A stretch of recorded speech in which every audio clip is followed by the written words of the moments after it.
Sarah, how are you? The funeral you held for your mother was lovely. It must have been a lot to deal with in such a short time. I'm sure she would have been very happy with it. Thank you for coming to pay your respects, Emily. It means a lot to me that you came all the way to see her. It was a good chance to see Stephen and the grandkids. And what kind of mother-in-law would I be if I didn't go?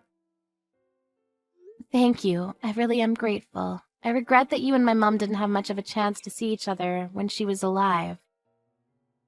Yes, it really is a shame. She was living with you, wasn't she? It was the first time I'd been inside your house, so I was surprised to see how big it was. It's a wonderful home. We already had the kids when we decided to live with my mom's, so we had it built so that it would feel more spacious and open. We knew that the boys would need more space when they grow up, so we took that into consideration too, but it feels so big and empty now that my mom is gone. That must be hard on you. But you're so lucky. Our house is cramped. I feel trapped all the time. I don't know about lucky. You're living with Stephen's second eldest brother at the moment, aren't you? Yes, and it's horrible. We're living with Thomas and his wife, but I can't bear her. I don't know why he married someone like her. She does nothing but cause trouble. Really? I haven't spent a lot of time with her before, so I don't really know what she's like. I don't know how she can call herself a wife. She always cuts corners on the chores, and she complains all day long. She can't discipline her own child, either. He runs around the house screaming and shouting. I can't live in a place like that. I didn't know any of that. What does your husband think? Have you spoken about it with him? That's the problem. She acts like such a good girl when he's around. When he's looking, she's the perfect daughter-in-law. She's so two-faced, it's very annoying. I guess that's why I don't feel like we can get on well. Is that so? That does sound problematic. It was a bad idea to start living with Thomas and his family to begin with. There was no way all of us would fit in such a small house. I don't know how they thought it could work. What do you mean? There's 5 of us. My husband, myself, Thomas, and his wife and son. Of course we can't survive in such a small house. It's only natural that we get stressed out by one another. We all need our own private space.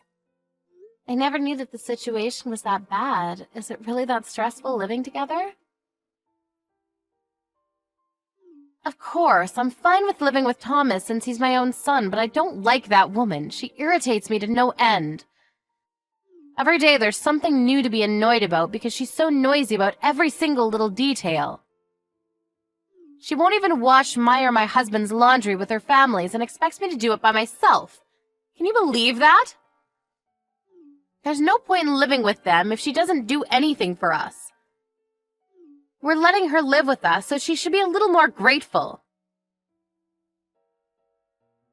It's your husband's house, but I heard that Thomas and his wife are paying the gas and electricity bills, aren't they? It's not just the gas and electricity. They're paying for the groceries and other things, too.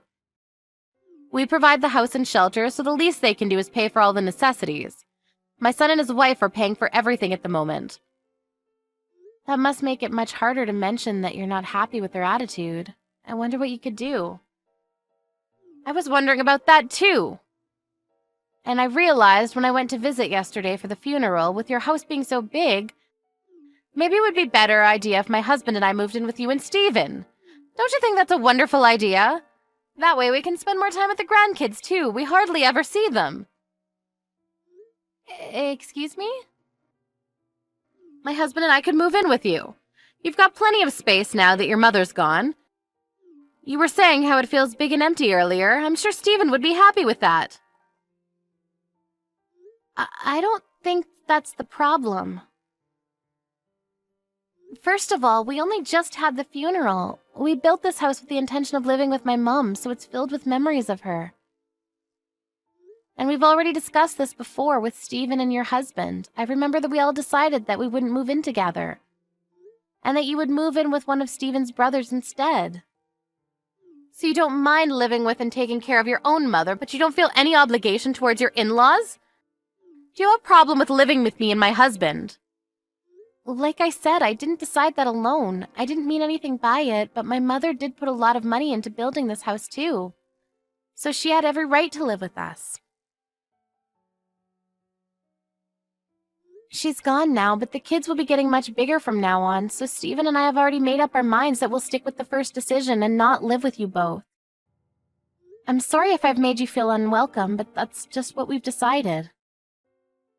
And what would you do about your current house? Are you going to give it to Thomas and his wife? I don't want to give them our house, but your house is much bigger and it's new, too. It'll be much easier for us to live in. I think it's a good idea for us to move in with you and Stephen. I'm really sorry, Emily, but I don't think that's possible. Living together will be a bit difficult for a lot of reasons. Why? What's the matter? What reason could you have to not live with us?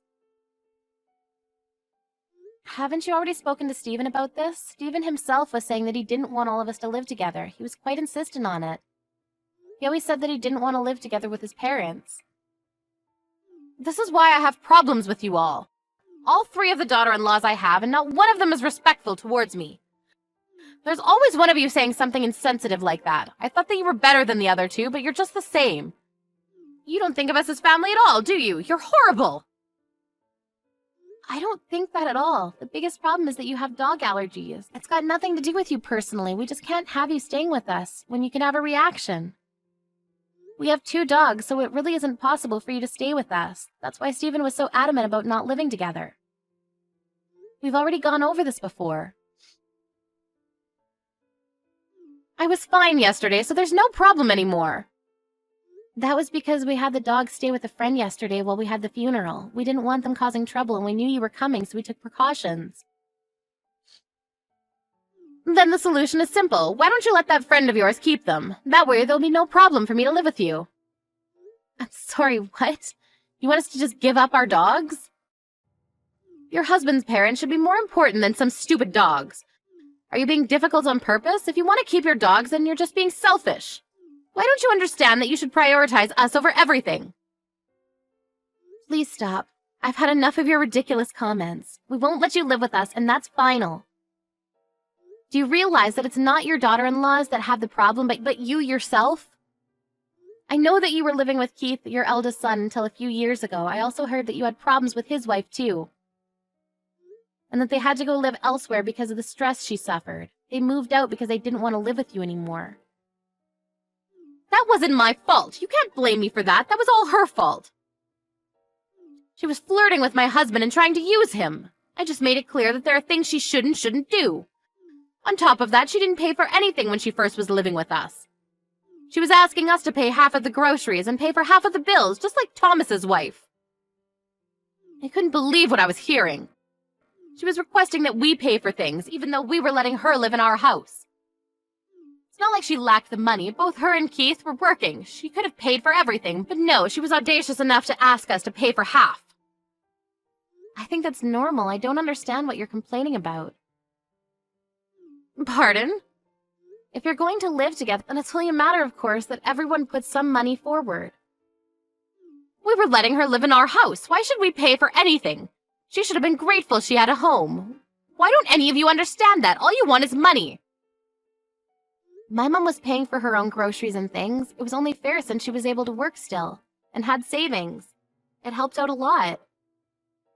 She paid part of the cost of building this house and bought her own furniture instead of asking us to buy things she wanted. I don't care what your mother did, and Thomas is fine with paying for everything. Keith and his wife should have done the same. They're the ones being unreasonable. I heard that your husband is paying part of the bills at the moment. What are you talking about? Didn't you know? Because of the trouble you had with Keith and his wife, your husband's been paying for half of the bills and the groceries in secret. He's been handing it directly to Thomas. I didn't know that. Nobody told me anything about that. Why would he do that behind my back? He was apologizing to your son's wives on your behalf. Why? Why should he apologize? There's nothing to apologize for. He was apologizing because of the way you treated them and how you accused them of being gold diggers because they wanted you to pay for your own part. Even though it's not like you would be paying from your own pocket, you don't even work. So the one that would be paying is your husband. He apologized for how you forced them to cover all the bills and ask them to forgive you for your attitude. The only reason why they're being patient with you is because your husband is being so sincere. That's ridiculous. I'm right. Why should he apologize when I'm only saying what needs to be said? I just got a reply from Steven, and he told me to tell you that he'll call you when he gets back home from work. Steven said that he'll call me? About moving in with you? And about your inappropriate comments, I think. Are you kidding? What inappropriate comments? It's only been a week since my mum passed away, but you're already talking about moving in because our house is much nicer and bigger. Don't you think that that's a bit too insensitive? I haven't been able to call or talk to him in person about it yet, but I can tell that Steven's pretty angry. Isn't he going to talk about moving in together? Of course not. There's another major reason why he said that he never wanted you to live with us. It's not just about the dog allergy you have. It's because you stressed Keith's wife out so much that she got depressed. I haven't done anything like that. Whatever happened to that woman was her own fault. Day in, day out, whenever you saw her, all you did was complain about the things she did. You talked loudly about her behind her back and didn't give her a moment of peace. Even though she was working full-time, she still pulled off doing all the chores, cooking, grocery shopping, all because you complained that she wasn't doing enough. She worked so hard to get you to like her, but nothing worked. I heard that you often threw away the dinners that she made for you and cooked your own. No wonder Steven doesn't want you to live in the same house as me. I was still young back then. I couldn't help it. That's your excuse for driving a person to depression? Do you really think that that's acceptable? It's about time you answered for what you've done. What are you talking about? Is anyone at home with you today? Now that you mention it, it seems awfully quiet.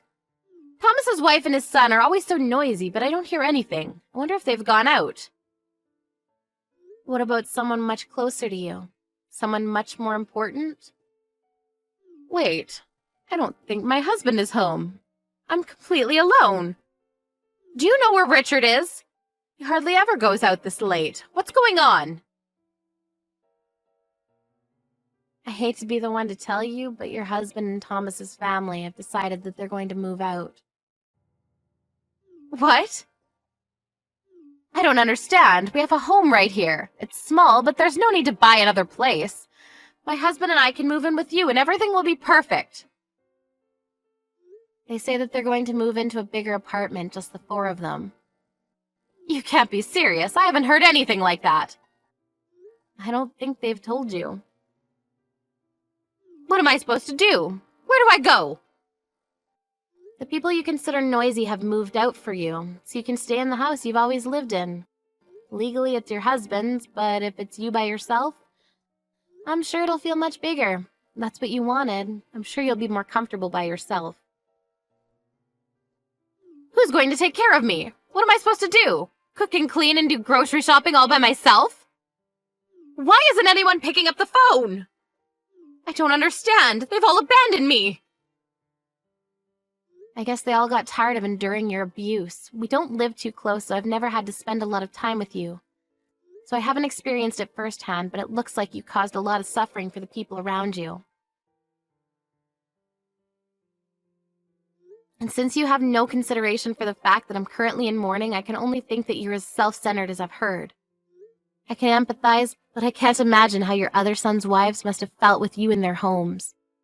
It's unpleasant just thinking about it, so I think I'd like to keep my distance as well. I found divorce papers on the living room table. Sarah, what should I do? How can I make them come back? I can't do anything by myself. I think you should give your husband the divorce and let them live in peace. It means you have to pay all the bills and do all the housework by yourself. But that's what you get for not being thankful for the support you've had up until now. Your husband is graciously letting you live in the house he bought after all. Why shouldn't you pay for everything yourself?